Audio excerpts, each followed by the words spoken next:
farmacéutico es uno de los lobbies más influyentes del mundo.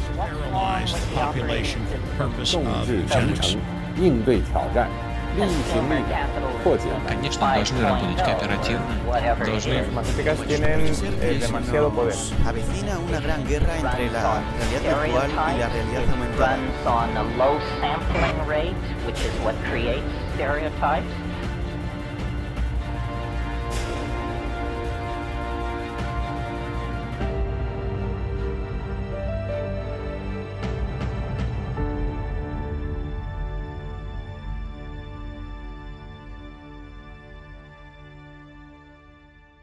Hola, ¿cómo están? Bienvenidos a esta nueva edición de Humo y Espejos. Como los anuncié en el último programa, hoy vamos a tener un programa diferente a lo que están acostumbrados. Vamos a hacer una breve introducción, pero les vamos a mostrar un programa que es inédito porque nunca fue presentado en ningún lado. Lo realizamos para Diputados TV, que nos dejó pagando con 4 programas hermosos con Atilio Borón, y este primero la invitada fue Fernanda Vallejos, con un informe que hizo en su momento Marcelo. La verdad, Marcelo, la verdad extraño esos informes que hacías porque realmente pone en contexto, ayuda muchísimo a realizar el programa. A veces por una cuestión de tiempo uno le cuesta, las ediciones son largas, eso que ven en 5 minutos, Sí. o este informe es más largo, pero los informes que llevan la verdad mucho trabajo. Entonces, Lleva trabajo cuando podemos lo hacemos, bueno, es una cosa pendiente que tenemos, pero en este informe puntual lo que analizamos es el papel del dinero, la Reserva Federal y cómo eso ha jugado en la política mundial y especialmente en la política de Estados Unidos. Y yo creo que lo más importante es, como ya en su momento, en el 2015, estábamos hablando de dejar de hablar del imperio y empezar a hablar de los problemas internos que hay en Estados Unidos, porque si no nos estamos perdiendo parte de la película. Y siquiera tenía identificado el Deep State, o sea, me llamó mucho la atención. No lo llamamos con ese nombre, Sí. o sea, la idea del Deep State es vieja, Sí, sí. pero por eso hablamos de ponerse en el clima de época. Lo que nosotros ahí decíamos era border, Sí, o sea, sí. y encima era algo pedido para un programa que quería que hagamos diputados, Sí. y que obviamente nunca se hablará, más allá que nunca ni siquiera pagaron los costos, o sea, que son programas que producimos nosotros y nunca Que se... tenemos todos los derechos, habiéndose por haber. Pero lo importante de esa historia, yo creo, es que entren en la programación de Diputados, Senado TV hoy, miren lo que están produciendo y después comparen con lo que nosotros producíamos. Y como algunos dicen, bueno, otros tienen lugar y nosotros no. Exacto. Pero bueno. Así se dan cuenta. Un agradecimiento a Atilio Borón. Aprovecho la oportunidad porque se portó de 10, nos acompañó también con la expectativa de que este programa estuviera en Diputados TV. Lamentablemente no pudo haber sido. Después, bueno, vino las elecciones, ganó el macrismo y chao, nos bajaron la persiana total. Así que... Pero después se fue el macrismo y siguió la persona baja. Exactamente, no logramos De abrir... hecho, la idea de mostrar este programa es, bueno, porque me parece que es interesante lo que se decía, el trabajo del informe me pareció bueno, la entrevista me parece también es buena, y sobre todo para ver lo que potencialmente uno puede hacer y lo que ellos privilegian como políticas comunicativas. Exacto. Entonces, a esta altura es como que, bueno, uno ya ha madurado en algunos aspectos en lo que está produciendo y bueno, yo creo que planteamos las cosas ya desde otro ángulo y aparte porque se precipitaron los tiempos. Claro. Lo que en ese momento empezaba a asomar, hoy ya es una realidad. Así que bueno, con ustedes el primer programa de Desde el Sur, una producción de Asia TV del año 2015, verano del 2015. Para ver este programa, pónganse en contexto de la fecha.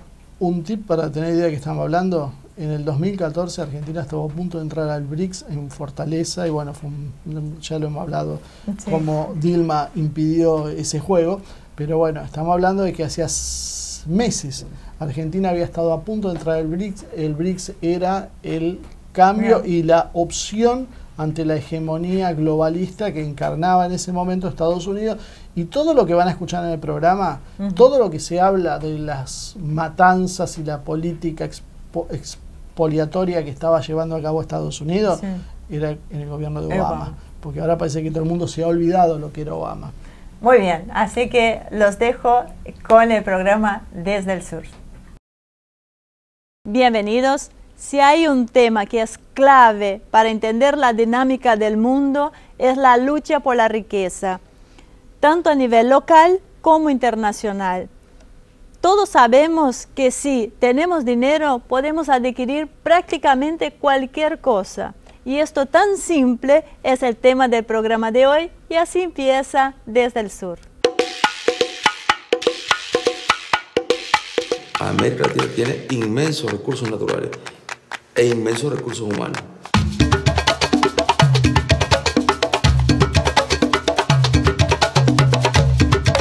Não se pode falar de cambio sem um cambio cultural. Trabalhar muito, muita democracia, muita paz. Creo que esta es una América parturienta y que está construyendo cosas. Depende de nosotros y no solo del gobierno, ¿no? Depende también de la lucha que den los pueblos. Yo creo que América Latina necesita hechos y políticas contundentes por parte de quienes tenemos responsabilidades de gobierno.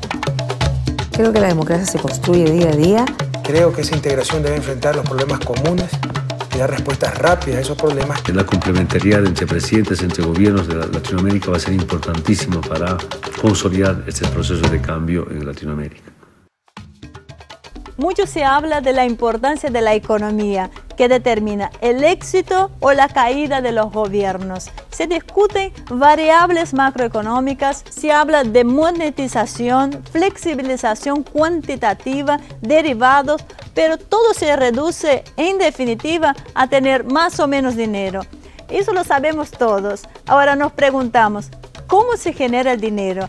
¿Quién lo controla y por qué lo hace? Para analizar este tema hicimos un pequeño trabajo sobre la historia de la moneda más importante del mundo, por lo menos hasta la fecha actual, que es el dólar. La Reserva Federal se encarga de crear el dólar, pero tiene sus particularidades que escapan a la información habitual. La Reserva Federal ¿pertenece a los Estados Unidos o tiene propietarios privados?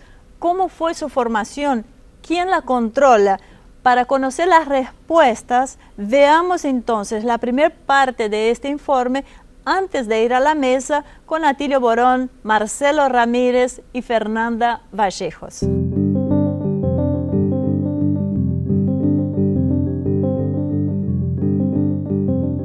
Permitidme fabricar y controlar el dinero de una nación y ya no me importará quién la gobierne.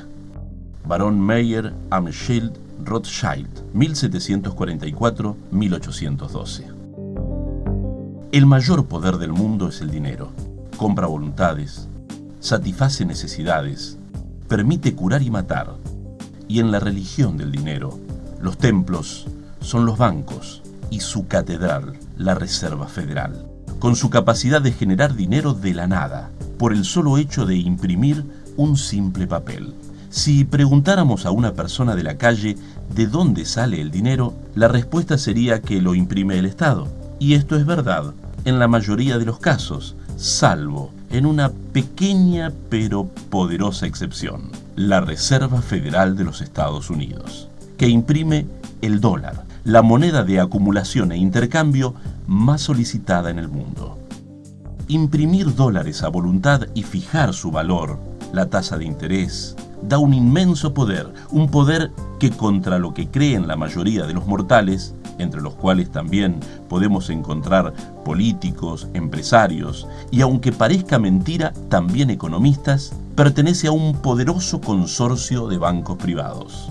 Es fácil corroborarlo. Si se presta atención, se podrá ver que en cada billete de cualquier denominación hay una leyenda que dice billete de la Reserva Federal y no billete del Tesoro de los Estados Unidos, simplemente porque ese billete pertenece a una institución que no es el Tesoro de los Estados Unidos. El Banco de la Reserva Federal está formado por 12 bancos regionales, compuestos por bancos privados de capitales nacionales y extranjeros, y estos son los reales dueños de la Fed. La dirección le corresponde al Comité Federal de Mercado Abierto integrado por los 12 presidentes de esos bancos locales, de regiones que corresponden a una realidad agrícola, industrial y financiera del país de 1913, cuando se creó, siendo la Reserva Federal de Nueva York la más importante de todas. Sin embargo, si bien los bancos integrantes de este complejo sistema bancario son numerosos y que el Estado interviene en la designación de los directores, no es menos cierto que hay una concentración en cuanto a la propiedad y es notoria la influencia de los capitales en las campañas políticas y por lo tanto en los congresales electos, teniendo como resultado un intercambio permanente y habitual entre los funcionarios de la Fed y los negocios privados. En 1994 existían 19,7 millones de acciones de la Fed, como se las llama popularmente, de las cuales el 62% eran propiedad del Chase Manhattan, el Citibank y el Morgan Guaranty Trust. Y si lo queremos ver en personas físicas, las familias Rockefeller, Rothschild, Davidson, los Morgan, son quienes controlan la Fed.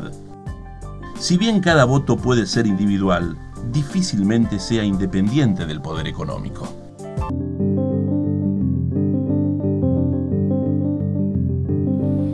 Bueno, Atilio, Fernanda, gracias por venir y vamos a empezar haciendo un enfoque más desde el punto de vista político antes de meternos en el tema más económico.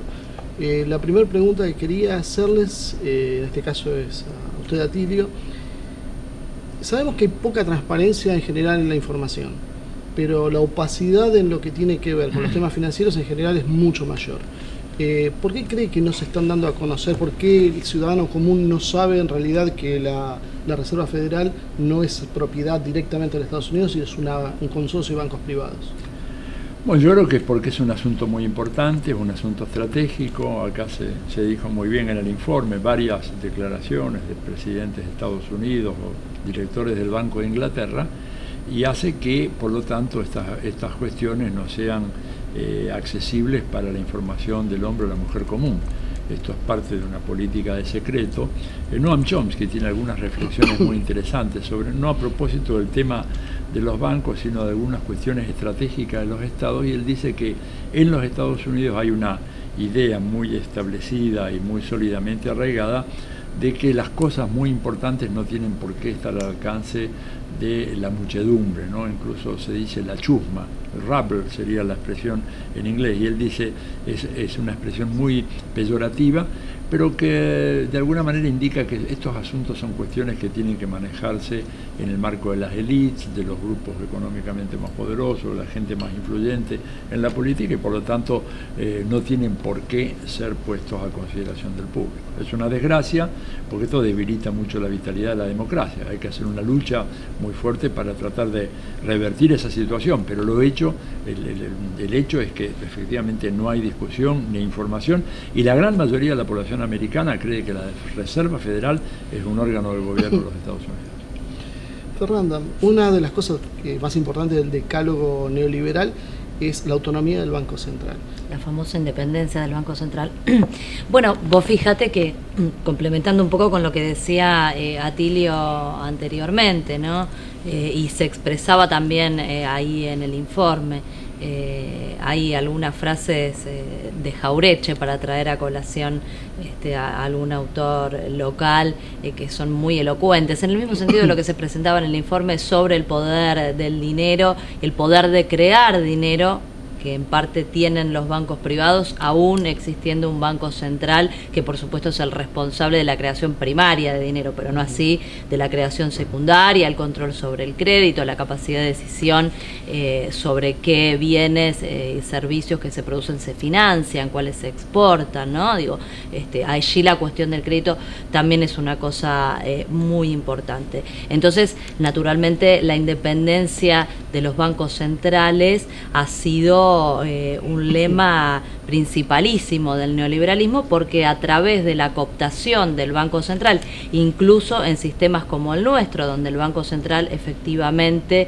es un ente del Estado, más allá de su mayor o menor grado de autarquía, es un ente del Estado nacional, pero con esa ese eslogan que se ha instalado, sobre todo en décadas pasadas, con tanta fuerza respecto de las supuestas bondades de la independencia del Banco Central, lo que se terminaba configurando en definitiva era un nicho dentro del propio Estado Nacional cooptado por el poder económico, que colocaba allí a sus representantes financieros, en este caso, para administrar las políticas monetarias, cambiarias, financieras, en función, por supuesto, de los intereses de esas élites que terminaban colocando a sus representantes y que estaban disociadas de la voluntad soberana del Poder Ejecutivo, electo, por supuesto, por el voto popular, y disociadas, en el mejor de los casos, suponiendo que hubiera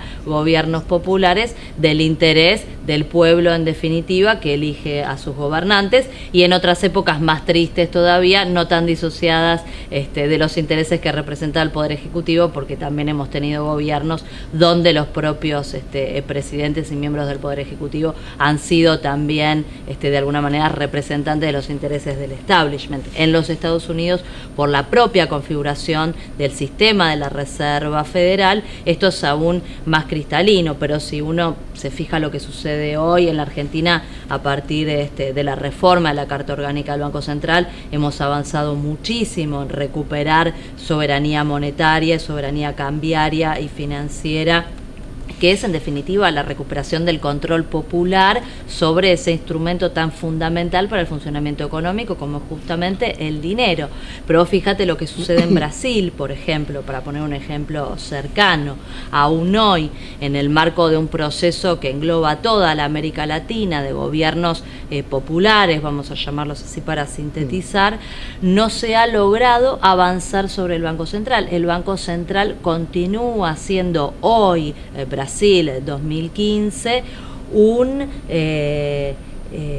compartimento dentro del propio Estado brasilero que continúa en manos de sectores neoliberales y termina siendo un elemento que obstaculiza con muchísima potencia la capacidad de desarrollar políticas fiscales por parte del Poder Ejecutivo. Allí las famosas metas de inflación, ¿no? Este sistema también tan característico del dogma neoliberal, que lo que hace, bueno, es limitar precisamente la capacidad de acción del Estado en función de unas determinadas metas de inflación que supuestamente se colocan allí, y terminan operando como un reaseguro para las políticas de ajuste. Claro, pues de esto creo que queda claramente el mensaje de que si alguien no controla, o sea, si el Estado no controla, alguien lo va a controlar, no va a haber un espacio. Entonces, esto me lleva a la próxima pregunta. ¿Qué tipo de democracia real podemos tener si no logramos controlar eso? Porque en el fondo no estamos manejando, creo que, el corazón del sistema.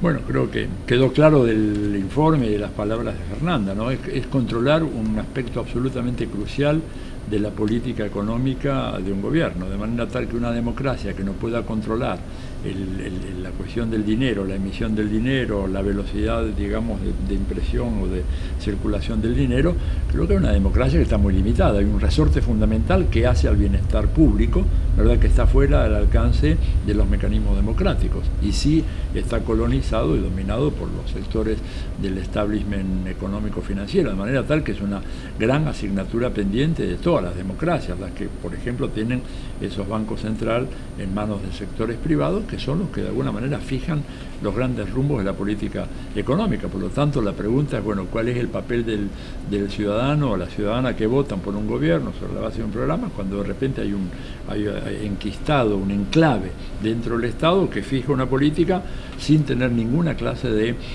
representatividad y sin tener que dar cuentas ante nadie, y produciendo muchas veces verdaderos desastres, ¿no? El caso de Estados Unidos, cuando se eleva la tasa de interés del Banco Central en la época de Volcker, ¿verdad?, que hubo un aumento fenomenal, casi 5 veces subió la tasa de interés del 4 y algo al 21, bueno, produciendo un impacto tremendo en los Estados Unidos y en todo el resto del mundo, ¿no? La crisis de la deuda. Lo decidieron una serie de personas en un ámbito cerrado, ¿verdad?, que les pareció que eso era lo más conveniente, sin ninguna clase de contralor democrático. ¿En qué medida Estados Unidos lo podemos tomar? Uno cuando habla habitualmente de Estados Unidos lo ve como el imperio y como un bloque, pero vemos que dentro de Estados Unidos también hay muchas diferencias. ¿En qué medida juega esto con los intereses financieros? ¿Qué grupos hoy podríamos focalizar? Bueno, vos fíjate, y engarzando con la pregunta anterior, yo diría que la discusión en los Estados Unidos en este sentido no difiere de la discusión que se puede dar en cualquier punto del hemisferio hoy por hoy, porque la discusión entre la política como representación del poder popular y los poderes fácticos, ¿no? Esto que decía Atilio Borón, los que no se ven, los que están ahí entre cuatro paredes, no les conocemos ni las caras ni los nombres, esas familias poderosas que se cristalizaban en el informe, que vienen de muy atrás del fondo de la historia y que continúan aún hoy en los Estados Unidos en particular ejerciendo el control de ese resorte tan fundamental que es justamente la Fed, la Reserva Federal. A mí me parece que ahí está el centro de la discusión, ¿no? Entre una representación política que yo diría en Estados Unidos es muchas veces más débil que en otras democracias que se presume de menor intensidad, porque justamente la contracara es eso, un poder económico, yo diría la élite del poder económico, la sede central del poder económico financiero específicamente, en el marco de este estadio del sistema capitalista que vivimos a partir de mediados de los 70, está alojado en los Estados Unidos, ¿no? Como principal plaza financiera mundial. Por supuesto que también en otros lugares del mundo. Y uno piensa un poco tal vez en la hipótesis de Piketty, que ahora está tan en boga, y algo de eso se presentaba también en el informe, ¿no? Porque ahí es donde se cristaliza el verdadero peligro que me parece hoy en términos económicos, políticos, nos está azotando, y es lo que se ve cada vez con mayor claridad, que es la absoluta y espantosa concentración del ingreso en cada vez en menos manos. Esas élites, los fondos buitres con los que nosotros estamos discutiendo, son parte de esa élite financiera, la cara más salvaje, digamos, de la especulación global, pero parte de eso, y una enorme masa popular a lo largo y a lo ancho del globo, también en los Estados Unidos, que está muy lejos de eso y cada vez menos. Bueno, vamos a ver la segunda parte ahora del informe. Muy interesante los puntos de vista que tuvimos hasta ahora, pero en esta segunda parte vamos a mostrarles cuáles fueron las opiniones de los fundadores de la nación estadounidense y cómo se ha manipulado la historia para que hayan caído en el olvido sus pensamientos, de manera a abrir paso a la hegemonía de la banca. A continuación, veamos la segunda parte de este informe.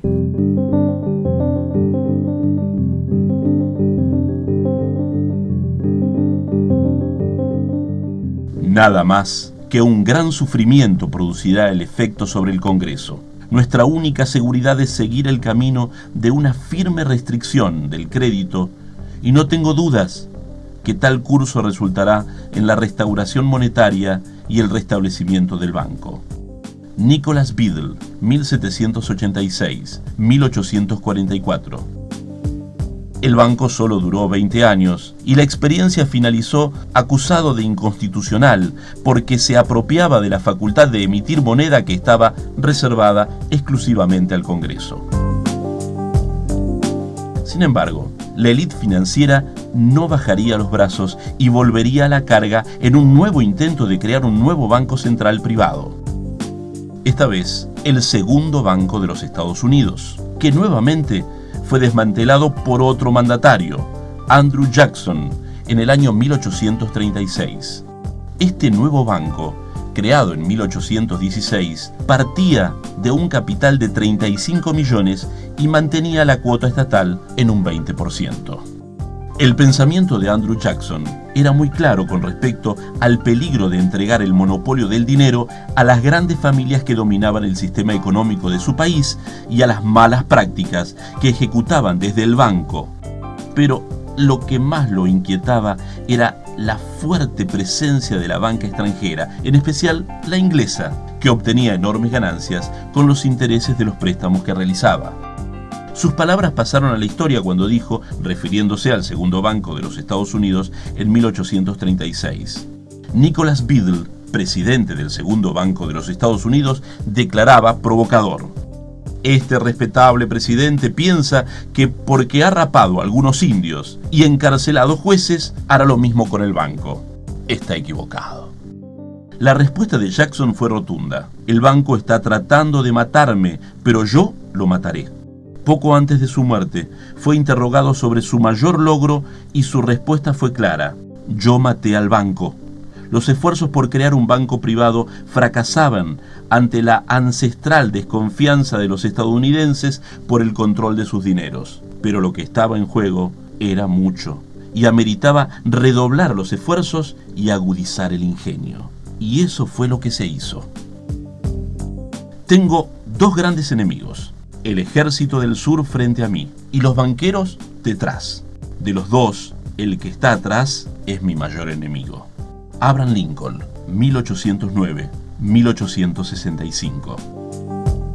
Ya sabemos que los bancos, cuando quieren conseguir algo, no se desalientan fácilmente y tienen recursos como para conseguirlo. Lincoln había promulgado bajo presión la National Banking Act, que creaba un banco central privado, pero con severas limitaciones. En primer lugar, el Congreso supervisaría la emisión monetaria.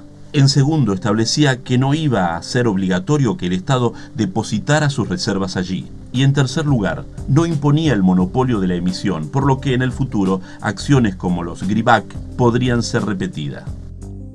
Esto no era lo esperado por la banca. La desconfianza con Lincoln llegó hasta el punto de presionar los banqueros a Gran Bretaña para que interviniera en la guerra de la secesión a favor de los confederados, algo que se abortó por la dura oposición del zar II, que amenazó con intervenir también. Con la sombra del Imperio ruso, los banqueros tuvieron que dejar de lado sus intenciones militares. Tiempo después, Lincoln fue asesinado y los greenback fueron sacados de circulación. La experiencia de una moneda sin respaldo metálico terminó allí, por lo menos hasta 1971, cuando Nixon abandonaría el patrón oro, pero esa es otra historia. Seguramente el negocio más rentable es imprimir billetes. La historia demuestra cómo se han erigido verdaderos imperios económicos a partir de tomar el oro de la gente y emitir un recibo que podía ser intercambiado. Pero no solo permitía ganar dinero por este sistema, sino que se les presentaba un negocio adicional fantástico. La gente, por comodidad y por seguridad, prefería tener esos certificados de dinero que cargar con el metal. Rápidamente, ven la oportunidad de emitir más valor que el depositado y cobrar intereses. Total, la gente no retiraba sus depósitos todos a la vez. Aprendieron a crear dinero de la nada y eso los hizo poderosos. Crearon la banca fraccionaria. Vamos ahora a meternos un poco en el juego geopolítico. China hoy es, creo que, la gran amenaza a este poder casi hegemónico, o ya hegemónico en algún momento, hoy casi hegemónico, que tiene Estados Unidos. Y parece que detectó muy bien el tema del dólar como una de las principales fortalezas de Estados Unidos y ha comenzado con este tema de los swaps y de los acuerdos con distintos países. Lo ha hecho con Rusia, con China, con Corea, con Argentina, con Brasil. ¿Qué podemos ver a partir de esto? ¿Cómo puede Estados Unidos enfrentar esto? ¿Es un desafío realmente? Es un desafío, indudablemente. Yo no quiero dejar de hacer un pequeño comentario de algo que aparecía el nombre de Rockefeller entre esas tres grandes familias, porque la Fundación Rockefeller ha sido, y esto para los economistas es muy importante y creo que para los latinoamericanos y los argentinos también, ha sido la que ha financiado la teoría monetarista, que es esta teoría donde Milton Friedman es el padre, la que se aplicó a partir de las dictaduras cívico-militares en toda América Latina y de la que recién logramos despojarnos ahora en los 2000 con estos nuevos gobiernos que tenemos en la región. Simplemente para atar cabos y para realmente ver, como dice la presidenta, que todo tiene que ver con todo, ¿no? Difícilmente una de esas familias como Rockefeller pueda tener intereses en desarrollar una teoría económica que en alguna medida se alinee con los intereses latinoamericanos. Pero volviendo a China, sí, claro, es un desafío porque China, no solamente China, digo, China en el marco de un mundo emergente que está levantando cabezas. Yo digo el sur del mundo, no en términos geográficos, sino en términos políticos, de la mano también con Rusia, de la mano con la potencia que expresa ese bloque que es el BRICS, que por supuesto integra estas dos potencias como las principales, con una América Latina en este contexto político, con India, que también es una potencia emergente importante, y en lo monetario y financiero, indudablemente China es un actor muy importante, el que seguramente Estados Unidos está mirando con preocupación. De hecho, una de las cuestiones que se está discutiendo, y creo que en algún momento más temprano que tarde se va a terminar avanzando en ese sentido, es la incorporación de la moneda china a esa canasta de moneda que son los derechos especiales de giro, que es así como la moneda de reserva del fondo, digamos. Son dólares, euros, libras. Exactamente. Y la moneda japonesa también, con una fuerte preeminencia del dólar, ¿no? Sí. Más del 40% en la ponderación de la composición de esa canasta corresponde al dólar, lo cual cuando uno mira los indicadores a nivel mundial del peso que tienen los Estados Unidos, el déficit que tienen los Estados Unidos, indudablemente no se condice esa proporción que fue pensada en otro momento, y es parte de lo que China está discutiendo. Imaginemos en un futuro cercano, con la incorporación de la moneda china al DEG, una moneda china que ya hoy participa en un porcentaje altísimo a nivel de lo que es el comercio global, por supuesto por el tamaño del mercado chino y la potencia exportadora que China tiene, y porque ya se están instrumentando acuerdos entre países y entre regiones donde se empieza a experimentar el intercambio de monedas sin la participación del dólar, ¿no? La desdolarización, que es algo que también tanto se ha discutido y tan intensamente al interior de la UNASUR, por ejemplo, la desdolarización del comercio internacional, por lo menos entre países socios o miembros de un determinado bloque.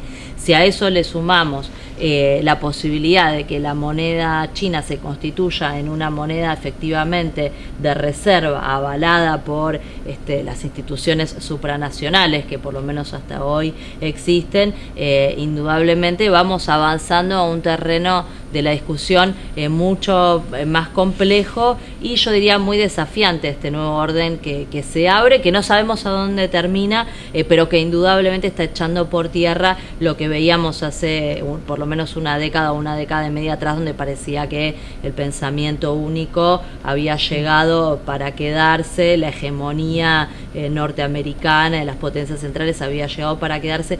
Todo ese orden hoy está desequilibrado y la discusión está muy abierta. El tema de los organismos precisamente internacionales que en su momento pidió China que se reforme, pidió el resto del mundo emergente, y que bueno, Estados Unidos básicamente a través de su Congreso lo va negando, está creando una situación de presión que yo no sé si es conveniente para los mismos Estados Unidos, porque ¿qué está haciendo China ahora?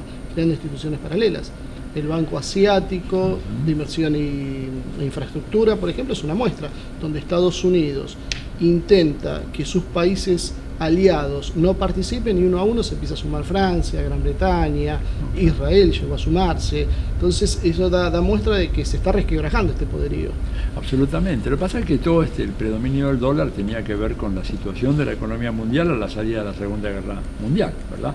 O sea, en ese momento Estados Unidos, con una Europa devastada, Japón devastada, equivalía a un poco más de la mitad del Producto Bruto Mundial. Hoy en día la situación ha cambiado radicalmente, pero hay una serie de acuerdos por los cuales Estados Unidos ha logrado mantener la vigencia del dólar, por ejemplo, en el tema petrolero, ¿no es cierto? ¿Por qué se vende el petróleo y se cotizan dólares? Bueno, porque hay un acuerdo militar entre Estados Unidos y Arabia Saudita, en donde Arabia Saudita cuenta con la protección de los Estados Unidos y recibe armamentos y pertrechos militares y equipamiento y logística a cambio de que el petróleo del mayor exportador mundial, que es Arabia Saudita, se venda en dólares. A medida que Arabia Saudita deja de cumplir con esa condición, Estados Unidos le puede amenazar con quitar la protección militar.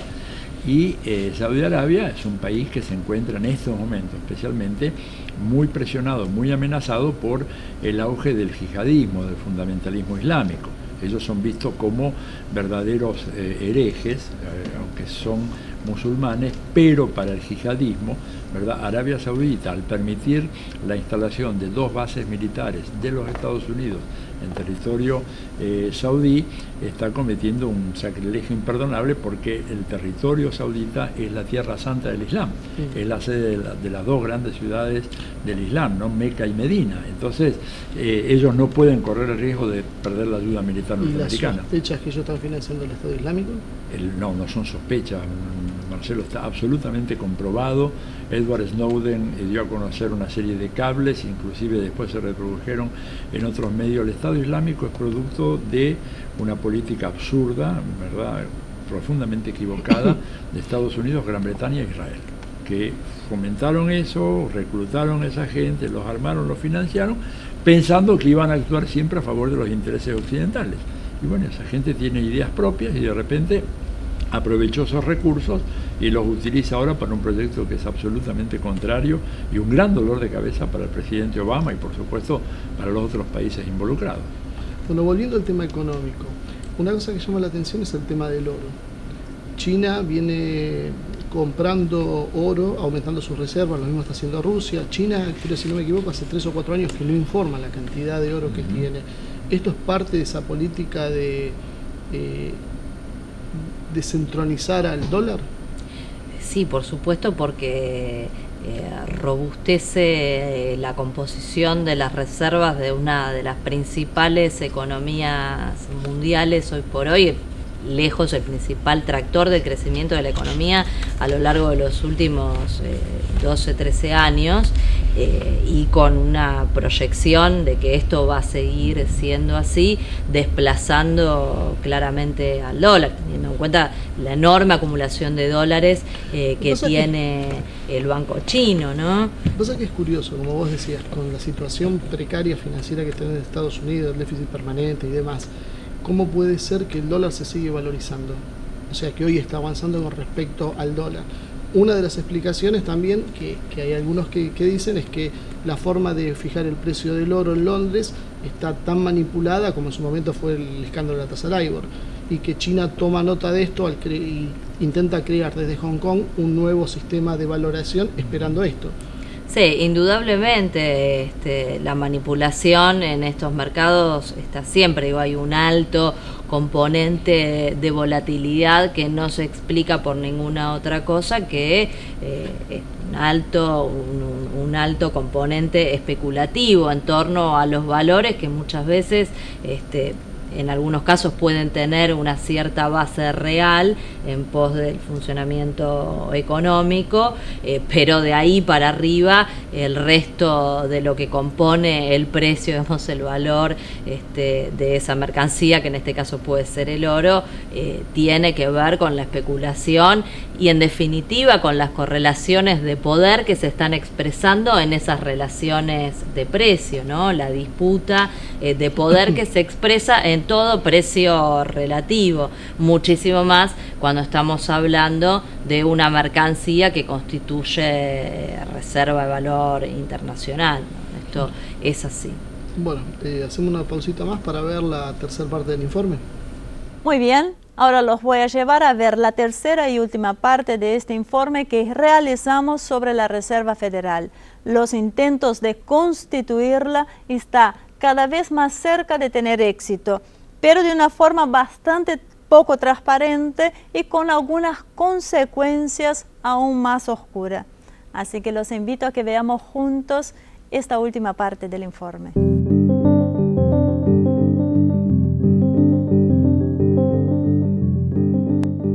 Las 2 derrotas previas en el intento de generar un banco central privado llevaron a un nuevo plan. Era imprescindible que existieran un presidente que fuera permeable a la influencia de los banqueros. El presidente William Taft, elegido en 1909, ya se había pronunciado en contra del proyecto e intentaba su reelección.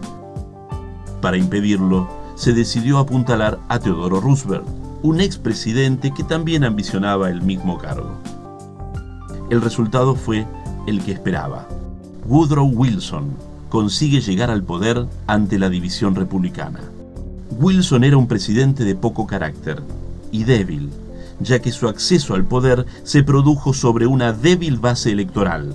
La mejor alternativa para los banqueros estaba en el lugar que necesitaban. Corría el año 1910, cuando un pequeño y selecto grupo de banqueros y políticos se reunía en secreto en una isla con un nombre muy apropiado para una conspiración: la isla Jekyll. El objetivo era crear la arquitectura de una de las instituciones que se transformaría en una de las más poderosas del mundo. Si bien la isla era una reserva de caza, pero Nelson Aldrich, el senador republicano de Rhode Island, su secretario Arthur Shelton, Piatt Andrew, un funcionario del Tesoro, y 3 banqueros, Henry Davidson, Frank Vanderlip y Paul Warburg, estaban con otro propósito. La crisis económica desatada en 1907 proporcionaba un ambiente para crear un nuevo banco central. La excusa era que los países europeos sobrellevaron la crisis con mayor eficiencia. Estados Unidos, al igual que el resto de América, no tenían una institución de ese tipo y su sistema bancario, a pesar de ser extendido y dinámico, era inestable. Las teorías económicas en boga indicaban que se debía contener el gasto público y limitar los créditos, debido a que el oro se retiraba de los depósitos, por lo que se debía reducir el circulante. Estas políticas agravaron la situación. La concepción de políticas contracíclicas aún no eran aceptadas. Hubieron algunas experiencias de coordinación de acciones de bancos centrales en Europa que depositaban certificados de bonos del Tesoro en bancos comerciales para poder darle mayor solidez al sistema. Estados Unidos tenía 18.000 bancos desperdigados en su territorio. Era vulnerable a las crisis financieras, y si el plan se elaboraba cuidadosamente, el éxito era inexorable. El 22 de diciembre de 1913, 2 días antes de Nochebuena, y cuando la mayor parte de los legisladores estaban ausentes, sesionó el Congreso de los Estados Unidos, entre la 1:30 y las 4:30 de la madrugada. La reunión del comité parlamentario redactó la ley, aunque muchos testimonios indican que la ley había sido redactada por los mismos banqueros. El 23 de diciembre se promulgó la ley, pese a que muchos legisladores estaban de vacaciones y de que ninguno había tenido tiempo de leerla. Woodrow Wilson la promulgó y así entró en vigencia la ley que permitió la creación de un nuevo banco central privado. Más tarde, el mismo Wilson confesó: arruiné inconscientemente a mi país. Pese a que la Constitución establecía que el Congreso tiene el poder indelegable de acuñar dinero y regular su valor, los cuestionamientos no fueron oídos.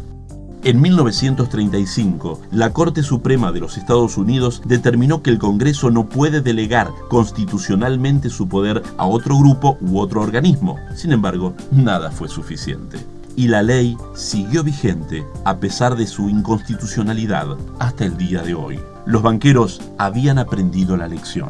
No solo la aprobaron entre gallos y medias noches, sino que tuvieron una idea brillante: camuflar su verdadera propiedad llamándola Reserva Federal, nombre que lleva a conclusión y promueve la extendida creencia de que se trata de un banco central estatal y no privado. Pero la historia tenía un capítulo más. En 1963, el presidente John Fitzgerald Kennedy decidió dar un paso para romper el monopolio establecido y promulgó la Orden Ejecutiva 11.110, donde recobraba la autoridad para emitir moneda y ordenó al Tesoro imprimir 4.000 millones de dólares, en los cuales se podía leer billete de los Estados Unidos. La iniciativa era clara. La intención que parece avalada por sus discursos, llevaba a pensar que el objetivo final era terminar con la Fed y otorgarle al Tesoro la capacidad de emisión, algo que ya había sucedido 2 veces antes en la historia. Un mes después, Kennedy moría asesinado y su orden ejecutiva caía en el olvido. Era el tercer presidente que desafiaba el poder financiero y encontraba una muerte prematura.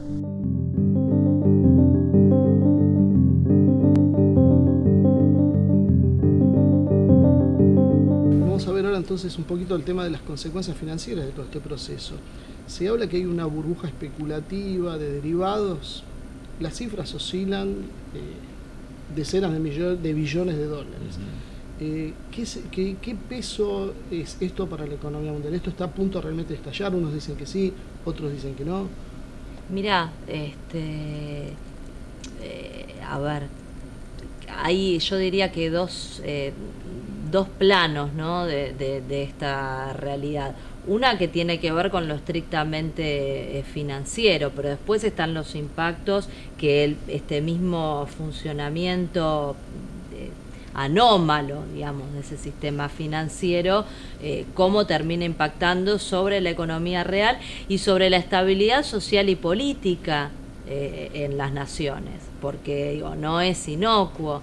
A ver, pensemos que hoy por hoy la riqueza financiera supera más o menos en 3 veces a lo que en términos reales se produce en bienes y servicios a nivel global. Digo, quiere decir que muchos de estos personajes poderosos, a los que no les conocemos muchas veces los nombres y las caras, tienen asentados en registros contables o virtuales riqueza que no tiene una correspondencia material con lo que el mundo produce a través de su trabajo. Digo, también parte de esto es el problema de las deudas de los estados soberanos, ¿no? Por eso allí una solución que aparece tiene que ver obviamente con la destrucción de una parte de esa, de alguna manera, riqueza ficticia en el plano de lo financiero. Pero el correlato está justamente en la economía real y en qué sucede cuando las naciones terminan siendo víctimas de ese funcionamiento perverso, nocivo e insostenible en el mediano plazo, por lo menos. Lo hemos visto lo que ha sucedido en Estados Unidos y todavía las consecuencias de esa crisis que se desata a partir de la inestabilidad financiera en los Estados Unidos, a partir de la caída de Lehman Brothers, todavía sigue teniendo corolarios como parte de ese efecto dominó, donde tenemos una Europa que no termina de recuperarse, el impacto que eso tiene sobre el resto de los países del mundo y en definitiva esa dinámica que han adquirido estos mercados financieros autónomos, además del control político de los estados nacionales, termina justamente configurando una realidad en términos socioeconómicos como la que plantea Piketty, porque son las dos caras de la misma moneda, una superconcentración a partir de la valorización financiera del capital de una manera ficticia, que no se corresponde con el trabajo, que no se corresponde con la riqueza material que el mundo genera y produce, y por el otro lado unas amplias mayorías a lo largo y a lo ancho del globo que cada vez reciben menor proporción del ingreso global y al interior de las naciones del ingreso nacional, ¿no?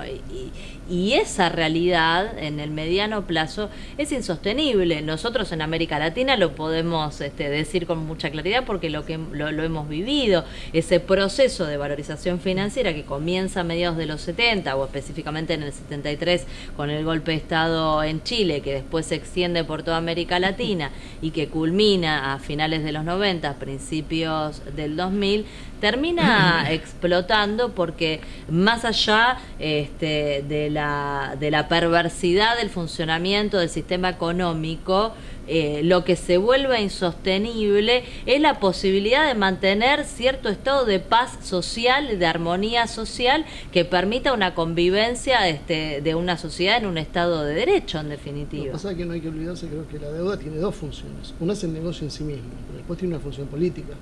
O sea, a partir de la deuda se sujeta a un país y se le obliga a tomar un montón de medidas que van en contra. Ha sido un instrumento privilegiado de dominación de los países centrales, digamos, emisores, sobre los países dependientes o en vías de desarrollo. Por eso también la enorme resistencia que opera sobre la Argentina. Y un montón de acciones que claramente son sancionatorias de una decisión soberana, donde justamente la Argentina lo que hace es cortar de raíz con ese engranaje tan importante en este mecanismo de dominación que los países hegemónicos han ejercido sobre los países en desarrollo, y a partir de eso la recuperación de la potestad soberana del Estado Nacional de dictarse sus propias políticas. Algo tan simple y tan importante como eso. Absolutamente. Sí, yo diría, a ver, son dos grandes efectos. Primero, en materia económica, inducir una recesión sin salida a la economía mundial, porque al fin y al cabo la operación especulativa que hace este sistema financiero es tal que puede ganar muchísimo dinero y tener enormes rentabilidades sin que haya un crecimiento del producto y una expansión del empleo.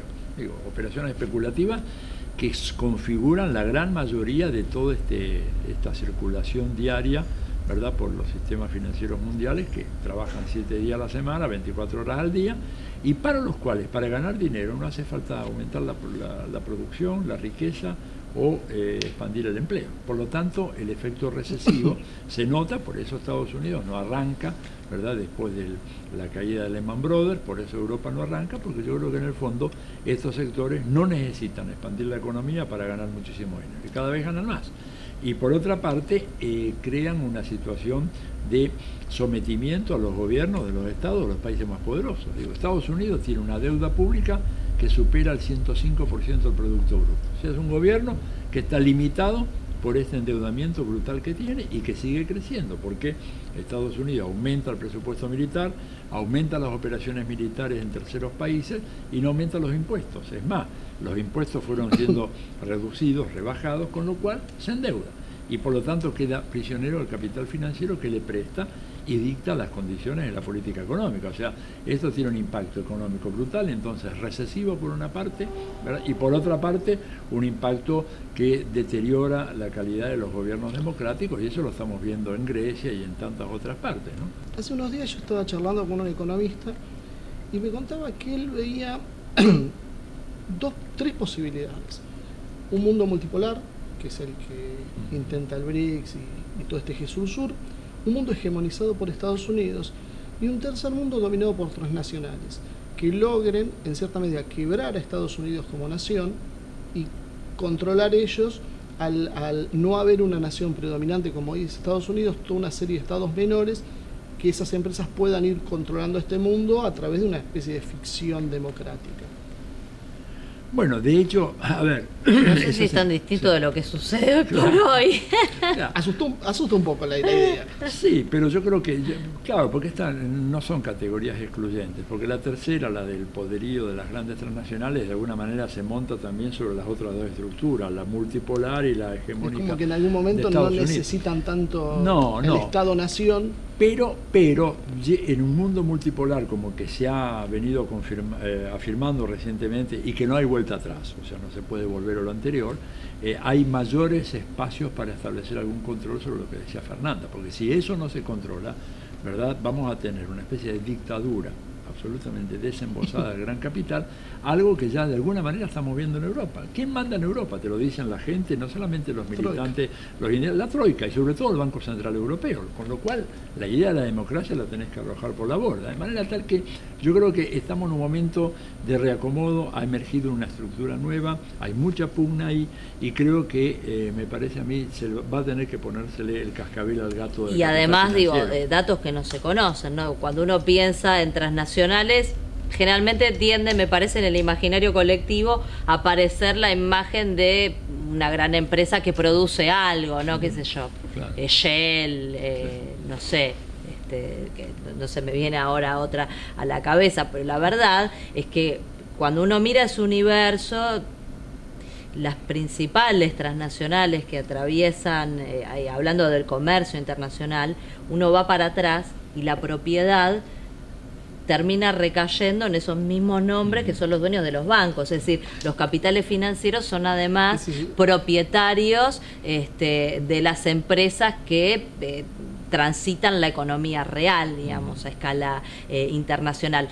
Por eso, en definitiva, vamos siempre a lo mismo. Digo, parece que la discusión es tan básica como o la política erigida en representación del interés popular y de las mayorías populares, o los poderes fácticos ejerciendo el dominio político adentro de los estados nacionales y en la esfera supranacional. Digo, esta es la gran discusión que hoy está abierta. Esa es la discusión que se produce en los Estados Unidos. Yo la verdad es que no visualizo un gobierno de los Estados Unidos que hoy esté conduciendo los destinos del mundo. En todo caso, visualizo enormes y poderosísimos poderes reales, poderes fácticos, poderes económicos que le dictan a través de diferentes resortes al gobierno estadounidense cuáles son las políticas que tiene que llevar a cabo, no por supuesto en representación del interés del pueblo de los Estados Unidos, ni mucho menos del resto del globo, sino a lo sumo de mantener más o menos quietas a las masas estadounidenses, pero ejercer la representación de los intereses del establishment económico.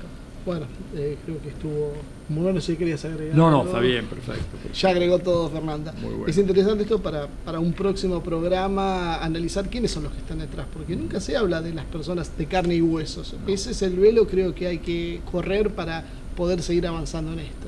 Bueno, gracias por haber estado con nosotros y ahora vamos con Ivonne para el cierre del programa. El dinero, como les decía cuando empezamos, es el motor de la historia. Sus múltiples facetas y consecuencias fueron el motivo del programa de hoy.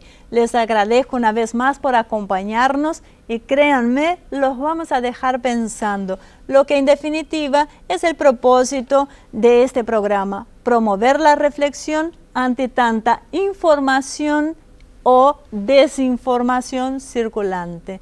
Así que como siempre, muchísimas gracias por acompañarnos y los esperamos en la próxima edición de Desde el Sur.